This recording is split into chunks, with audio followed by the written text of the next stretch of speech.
Hi there, this is Roshan Srivastava and I am going to teach you about Advanced NDT. Advanced NDT में हम लोग सीधा सीधा बहुत सारे टर्म्स को समझेंगे, उनके यूजेस क्या हैं एंड उनका एक दूसरे से रिलेशन कैसा है, ये हम टोटली अंडरस्टैंड करेंगे. Thank you so much for being with me. सबसे पहले हम लोग देख लेते हैं फ्रीक्वेंसी क्या होता है. Frequency means the number of cycle per second, number of sound wave cycle per second. एक सेकेंड में ये साउंड वेव्स कितना साइकिल बना रहे हैं, that is called frequency. Clear. जितना ज़्यादा हाई फ्रीक्वेंसी होगा उतना ही बेटर रेजोल्यूशन होगा. जितना ही ज़्यादा हाई फ्रीक्वेंसी होगा, मतलब अगर 4 मेगाहर्ट्ज का प्रोब है तो 2 मेगाहर्ट्ज के प्रोब से अच्छा रेजोल्यूशन देगा. लेकिन वहीं अगर 2 मेगाहर्ट्ज का प्रोब है यानी कि लोअर फ्रीक्वेंसी है तो उससे हम पेनिट्रेशन ज़्यादा कर सकते हैं, ज़्यादा मोटे स्पेसिमेन को टेस्ट कर सकते हैं, उसमें वेल्ड स्कैन कर सकते हैं, उसमें लेमिनेशन स्कैन कर सकते हैं. आ रहा समझ में. फ्रीक्वेंसी क्या होता है? साइकिल पर सेकेंड, एक सेकेंड में कितना साइकिल बना पा रहा है sound, that is known as frequency. अब इतना कम फ्रीक्वेंसी तो होता नहीं है यूज़ अल्ट्रासोनिक टेस्टिंग में. तो यूटी में जो फ्रीक्वेंसी होता है 2 मेगाहर्ट्ज, 4 मेगाहर्ट्ज ऐसे करके. तो 2 मेगाहर्ट्ज मीन्स होता है 2 इंटू 10⁶. इसका मतलब ये भी हुआ कि 2 के बाद 6 जीरो. सिंपल. क्लियर. नेक्स्ट देखते हैं penetration. Penetration means ability of sound wave to travel deeper inside a material. ये वो एबिलिटी है अल्ट्रासोनिक वेव का जो स्पेसिमेन, मोटे स्पेसिमेन को अंदर जाने में मदद करती है. मतलब पेनिट्रेशन मीन्स कितना अंदर तक साउंड वेव जा सकता है स्पेसिमेन के, इसे पेनिट्रेशन कहेंगे. हाई पेनिट्रेशन होगा तो अंदर तक के डिफेक्ट को हम अच्छे से डिडक्ट कर पाएंगे या डिसकंटिन्यूटी को हम अच्छे से डिडक्ट कर पाएंगे. अगर लोअर फ्रीक्वेंसी हुआ तो जनरली गिव्स बेटर पेनिट्रेशन. अगर फ्रीक्वेंसी कम है तो अच्छा पेनिट्रेशन होगा. क्लियर. फ्रीक्वेंसी कम तो पेनिट्रेशन अच्छा, मतलब मोटा स्पेसिमेन को अच्छे से पेनिट्रेट कर पाएंगे. अगर फ्रीक्वेंसी ज़्यादा हो गया तो रेजोल्यूशन अच्छा मिलेगा लेकिन पेनिट्रेशन कम हो जाएगा. आगे देखते हैं attenuation. Attenuation means loss of sound. एक शब्द में मैं बता रहा हूँ, लॉस ऑफ साउंड. कोई भी पूछे what is attenuation, attenuation means loss of sound. Loss of ultrasonic wave energy, it travels through material. जो मटेरियल के थ्रू ट्रैवल करता है अल्ट्रासोनिक वेव, उसकी एनर्जी जो लॉस होती है, लॉस ऑफ अल्ट्रासोनिक वेव, वो क्या कहलाता है? एटेन्यूएशन कहलाता है. ठीक है. ये कैसे होता है? स्कैटरिंग की वजह से लॉस होता है. मटेरियल में एब्जॉर्प्शन होता है साउंड का, उससे लॉस होता है. एंड रिफ्लेक्शन होता है साउंड वेव का, उससे होता है ये attenuation. Attenuation means loss of energy. That's it. कोई भी पूछे उसे बताया कि loss of energy means attenuation. That's it. Higher attenuation reduces signal strength. अगर एटेन्यूएशन ज़्यादा हो, मतलब एनर्जी जो हम दिए, अल्ट्रासोनिक वेव जो दिए हैं स्पेसिमेन में, वो लॉस हो जा रहा है, तो जाहिर सी बात है कि सिग्नल का स्ट्रेंथ कम हो जाएगा, तो रेजोल्यूशन कम मिलेगा हमको. आ रहा समझ में. आगे देखते हैं divergence. Spreading of ultrasonic beam as it travels. Divergence means होता है कि कितना ज़्यादा एक सोर्स से कितना ज़्यादा स्कैटरिंग कर रहा है अल्ट्रासोनिक वेव. कितना, जैसे कि for example I want draw something for you. Suppose ये क्या है? मेरा प्रोब है और इससे निकल रहा है अल्ट्रासोनिक वेव्स. ठीक है. तो अगर हमारा फ्रीक्वेंसी कम होगा, ठीक है, तो क्या होगा? अगर फ्रीक्वेंसी कम है प्रोब का तो क्या होगा? स्कैटरिंग, डाइवर्जेंस ज़्यादा होगा, बहुत ही ज़्यादा स्कैटर करेगा क्या? Sound waves. ठीक है. Cause by nature and probes design. ये डिपेंड करता है वेव नेचर पे एंड प्रोब के डिज़ाइन पे. मोर डाइवर्जेंस रिड्यूस इंस्पेक्शन एक्यूरेसी। और अगर ज़्यादा स्कैटरिंग करेगा,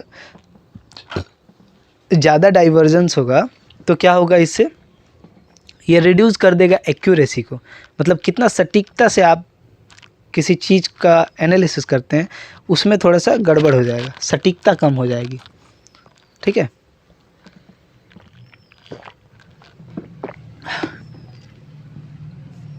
आगे देखते हैं। Sensitivity, ability of UT equipment to detect small defects. कितने छोटे डिफेक्ट को हम डिटेक्ट कर पाते हैं, that is known as sensitivity. ठीक है,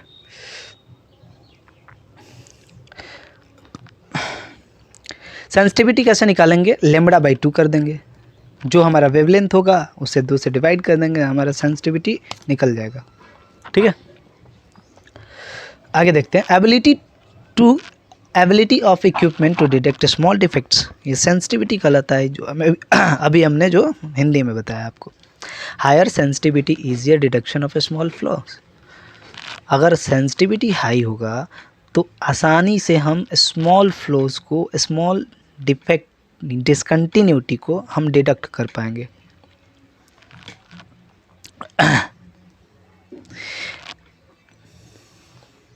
ये एडजस्ट किया जा सकता है गेन को एंड एम्प्लीफिकेशन को एडजस्ट करके। आगे देखते हैं। Crystal thickness, thickness of piezoelectric crystal in probe. Probe जो होता है उसमें पाइजो इलेक्ट्रिक क्रिस्टल होता है जो वाइब्रेट करता है। कैसे वाइब्रेट करता है, आई विल एक्सप्लेन। सपोज ये मेरा प्रोब है,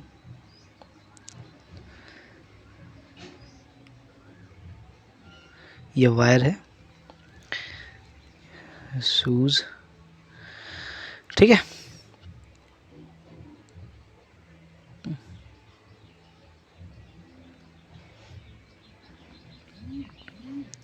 ये जो मेरा प्रोब है इसमें क्रिस्टल होता है जो क्या करता है कि मैकेनिकल एनर्जी को इलेक्ट्रिकल एनर्जी में कन्वर्ट करता है, और इलेक्ट्रिकल एनर्जी को पाइजो इलेक्ट्रिक इफेक्ट इसमें यूज़ किया जाता है जो क्रिस्टल को वाइब्रेट करवाता है। इसमें पाइजो इलेक्ट्रिक इफेक्ट यूज़ किया जाता है जो क्रिस्टल को वाइब्रेट करवाता है। और क्या होता है, वाइब्रेट करके ये अल्ट्रासोनिक वेव्स प्रोड्यूस करता है जो स्पेसिमेन को क्या करता है, पेनिट्रेट करता है और उसमें से डिफेक्ट को डिटेक्ट करता है। फिर इसे रिसीव किया जाता है और फिर उसे इलेक्ट्रिकल सिग्नल में कन्वर्ट करके उसे फिर से भेजा जाता है मशीन को, जो हमें स्क्रीन पे दिखाई देता है। फिर से एक बार समझा देते हैं। ये क्वार्ट्ज के पत्थर होते हैं जिसे इतना पतला काटा जाता है कि ये वाइब्रेट कर पाए। ठीक है, इस वाइब्रेशन से जो मैकेनिकल एनर्जी निकलता है वहीं अल्ट्रासोनिक वेव है। उस वेव से हम लोग स्पेसिमेन के अंदर देख पाते हैं कि क्या डिसकंटिन्यूटी है, क्या है, क्या नहीं है। और फिर उसके रिफ्लेक्शन को हम क्या करते हैं, लेके एनालिसिस करके और क्या करते हैं, स्क्रीन पे देख पाते हैं कि क्या है क्या नहीं है। तो जितना ज़्यादा मोटा क्रिस्टल होगा उतना ज़्यादा कम वाइब्रेट कर पाएगा, जितना पतला क्रिस्टल होगा उतना ज़्यादा वाइब्रेट कर पाएगा।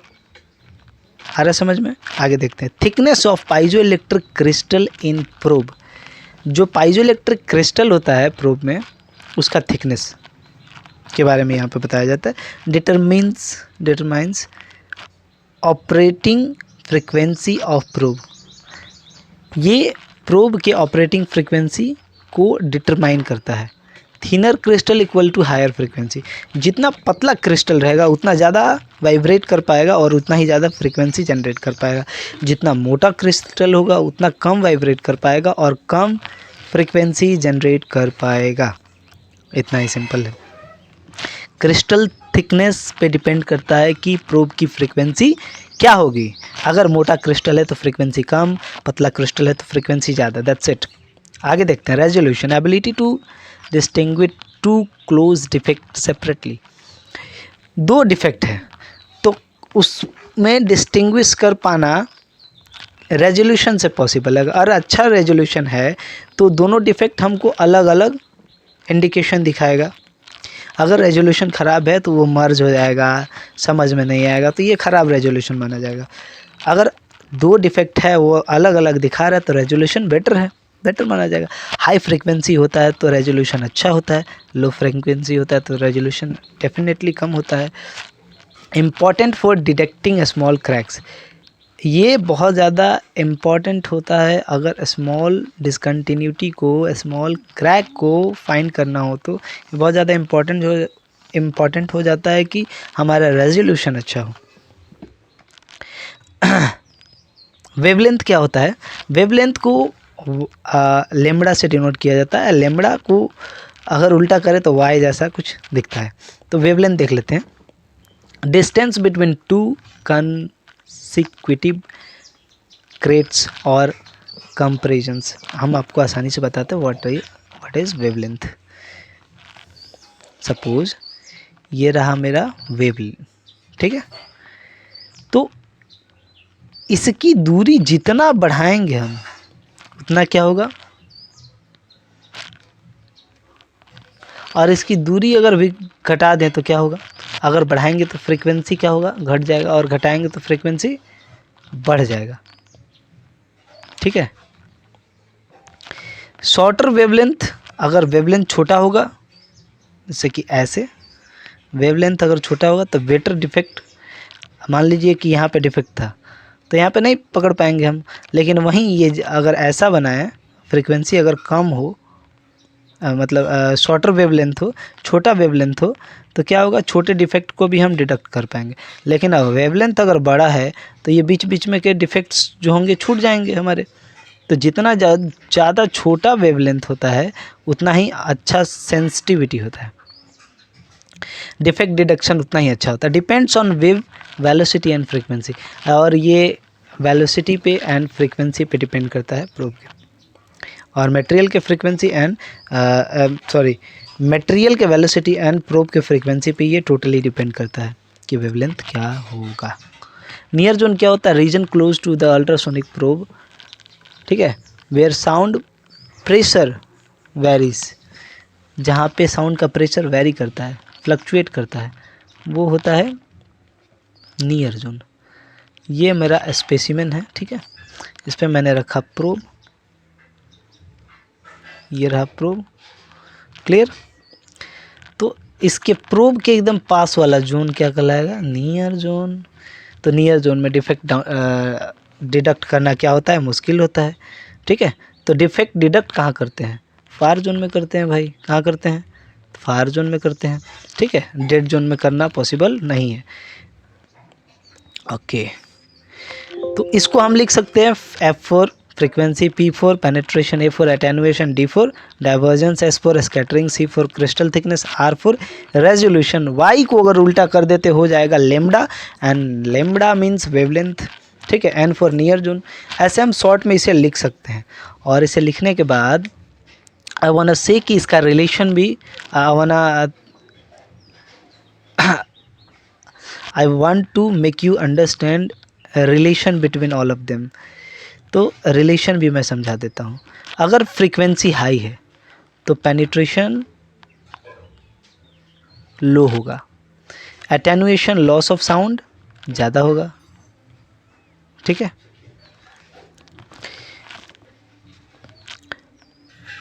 और क्या होगा, डाइवर्जेंस कम होगा, डाइवर्जेंस कम होगा। फिर स्कैटरिंग, S4 क्या हो सकता है, सेंसिटिविटी। सेंसिटिविटी क्या होगा, फ्रीक्वेंसी ज़्यादा है तो सेंसिटिविटी अच्छा होगा, क्या होगा, सेंसिटिविटी अच्छा होगा, ठीक है। और सेंसिटिविटी अच्छा होगा तो क्रिस्टल का थिकनेस कम होगा, तभी तो फ्रीक्वेंसी ज़्यादा है। मैंने बताया था कि फ्रीक्वेंसी ज़्यादा होगा तो क्रिस्टल का थिकनेस कम होगा, तभी ये फ्रीक्वेंसी ज़्यादा जनरेट कर पाएगा। और क्रिस्टल का थिकनेस कम है तो रेजोल्यूशन हमेशा ज़्यादा होगा। और रेजोल्यूशन ज़्यादा है यानी कि लेम्बडा कम है। लेम्बडा मतलब वेवलेंथ, कितना छोटा छोटा साइकिल बन रहा है, ठीक है, वेव्स का, तो वो उतना जितना छोटा बनेगा उतने छोटे छोटे डिफेक्ट को डिटेक्ट करना मुश्किल होगा। अगर बड़ा बना देंगे वेवलेंथ तो उसमें बीच बीच में छोटे छोटे जो होंगे फ्लोस छूट जाएंगे, इसीलिए हमारा वेवलेंथ छोटा होना अच्छी बात है, ठीक है। जैसे लैम्बडा बोलेंगे वो कम हो जाता है। और नियर जोन फिर क्या हो जाएगा, फ्रीक्वेंसी ज़्यादा होगा तो नियर जोन भी ज़्यादा हो जाता है, ये रिलेशन है। इसी का उल्टा अगर फ्रीक्वेंसी को कम कर दें तो पेनिट्रेशन हाई हो जाएगा, एटेनुएशन लो हो जाएगा, ठीक है। उसी तरह डाइवर्जेंस हाई हो जाएगा, सेंसिटिविटी लो हो जाएगा, क्रिस्टल थिकनेस हाई हो जाएगा, ठीक है। रेजोल्यूशन लो हो जाएगा, लैम्बडा ज़्यादा हो जाएगा एंड नियर जोन कम हो जाएगा। ये रिलेशन है इन सभी टर्म्स में। Thank you so much for being with me.